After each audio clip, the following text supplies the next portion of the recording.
Hi everyone, this is Margaret Manning with 60 and Me. This is the place where women over 60 come to be inspired. My guest today is Nancy Perrode. Nancy is a travel expert and she writes for About.com on senior and baby boomer issues. Welcome, Nancy. Hi, it's good to be with you. It is great to have you here. And I must mention, of course, that Nancy also writes articles for 60 and Me, and we love your insights and always have good questions for you. Thanks. Okay, so this one, it's coming up to the holidays, and a lot of people are traveling and, traveling as a family. And grandparents sometimes take this opportunity to travel with their grandkids, and certainly during the summer as well. So I'd love you to share with us your thoughts on some tips for traveling with grandchildren these days. Sure. Well, one of the things that I think is most important is to involve your grandchildren in the planning process.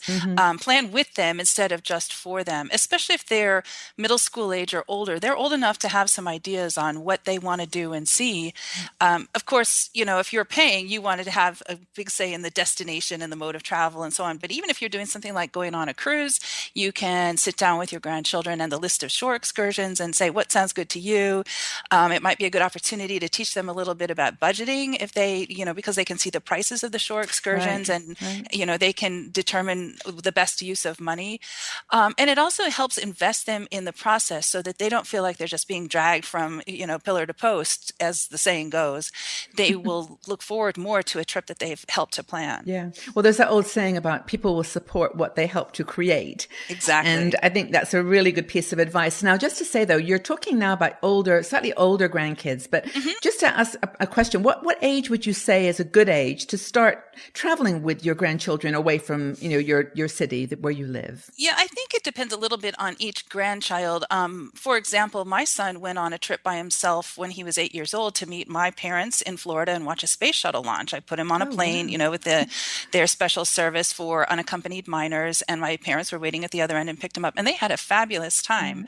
Other 8-year-olds might not be able to handle that if they haven't had a chance to maybe spend a few days away from their parents before in a more local situation. Right. So I think you have to play that one a bit by ear and really work with not only your grandchildren, but also, your child and your child's spouse, the parents of your grandchildren, to make sure that you pick a destination and a trip length that's really going to work. Yeah. Okay, so that's great. So I think having the grandkids involved in the decision making is great. It empowers them. It's a very good idea. What about paperwork? I mean, I know like when you travel, if you're traveling alone with your grandchild, you need certain documents. Tell us about that. Yeah, you do. This is many countries now have put into effect some regulations to prevent kidnapping of children. So what you need to do is make sure that you go to your own country's website. And if you're leaving the country, you also want to go to your destination country's website for, in the US, it would be the State Department, in the UK, the Foreign Office, and look and see what the paperwork requirements are, because oftentimes you need a notarized statement from your grandchildren's parents giving you official permission to go on the trip. So I would say that's a useful thing to have even if you aren't leaving the country. And then, of course, you need passports or other proof of citizenship if you're going out of the country. And again, you really need to do your research on this a good bit ahead of time in case you need to get passports and visas and similar documents. Do kids have to, if a child is on your passport, I don't know if that even exists anymore. I mean, when my children were young, the kids were on the passport. Do they need visas as well? It depends on the destination. In the United States where I live, children have to have their own separate passports now. You can't list them on yours. So I don't know about the rules for every single country, but I know here, my daughter's first passport, I actually had to hold her up in front of the camera. She was too young to actually stand still for a passport photo. And yet she had to have her own separate passport. That is such a great statement, though, Nancy, that, a travel expert, the very first thing you think of is get your child a passport, 1 year old in front of the camera, smile. That's about how it worked, actually. So another thing I was going to ask you was about what to do on a trip. A lot of kids these days at a very young age have their iPads and their screens. What's your thought on that? I mean, we can talk about other things that they can take to occupy themselves, but what about electronics? I think it's important to work again with your children, your grandchildren's parents, and talk with them about what the rules are for handheld games and and cell phones and iPads and what have you in their house, and then, express what you're comfortable with. If, in my experience, if you detach kids entirely from screens and they're used to having them all the time, you're going to get a trip full of cranky grandchildren, and you're not going to get much else. You have to be willing to work within the system that they already are in. Yes. Having said that, it's certainly fine to set limits on that. And I would do that if I were traveling with my own children or grandchildren and they were younger.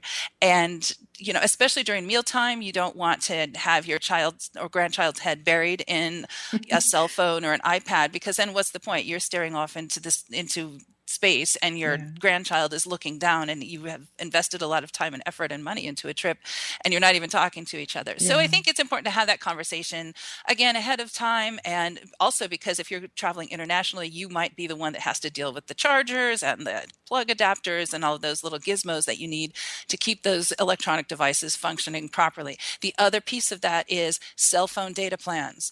If you're traveling out of the country, you need to understand what the child's cell phone data plan involves. Get it turned off, or have international service added to it, or else your grandchild's parents could be faced with a giant cell phone bill at the end of the trip, and nobody really wants that. Yeah, no, that's actually a really excellent piece of advice, and for ourselves as well. I mean, we sometimes, get this addiction to checking email and to checking out a video on YouTube, but it's really dangerous if your data plan has got limitations. Thank goodness I have an unlimited data plan in Switzerland because I'm on all the time, but it's really good advice. So I guess at the bottom line, I mean, give us a few tips. I mean, I guess being flexible and being open to change in direction. What other kinds of warnings or safety tips? Well, not such warnings, but safety tips. One of the things I think is important is to plan some downtime. Maybe that would be the time where you could put your feet up and rest. You could do it, in your hotel room or in a park or something along those lines. Let the grandchildren run around and play, or go for a swim, where you can, kind of recharge your batteries in your own way, and they can burn off some steam so that when it's time to go eat dinner, they aren't bouncing off the ceiling. And, as we age, we want more downtime in our trips because it's tiring, especially if you're looking after your grandchildren as well as trying to enjoy a trip. So that would be one piece of advice I would definitely offer. Another one is not everything is going to go perfectly on any given trip. You might have a rainy day you didn't want, or some other crazy thing might happen. And instead of getting all negative about it, as the adult in the room, it's kind of your job to tell your grandchildren, hey, this is kind of a mess now, but hey, it's going to make the best story when you get home, because that's really how it works. My best travel stories are the ones where everything went wrong. Those are the stories that get the most laughs, and the stories that actually my children co-opt and tell on my behalf now.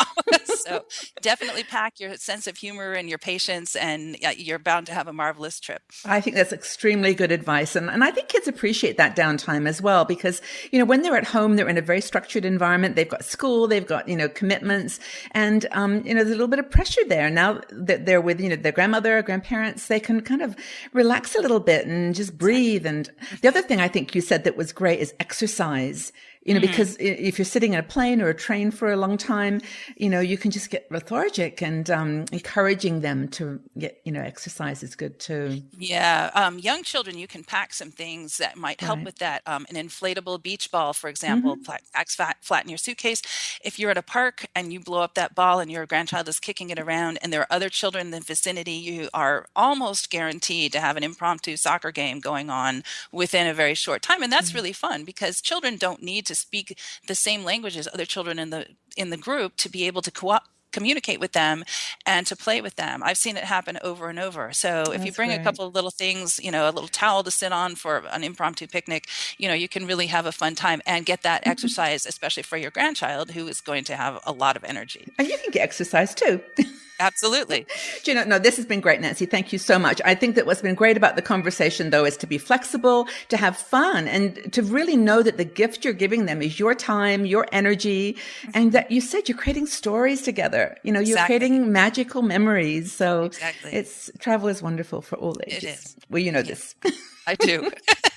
Thanks, Nancy. Really appreciate your time. Good topic. Thank you. Thank you.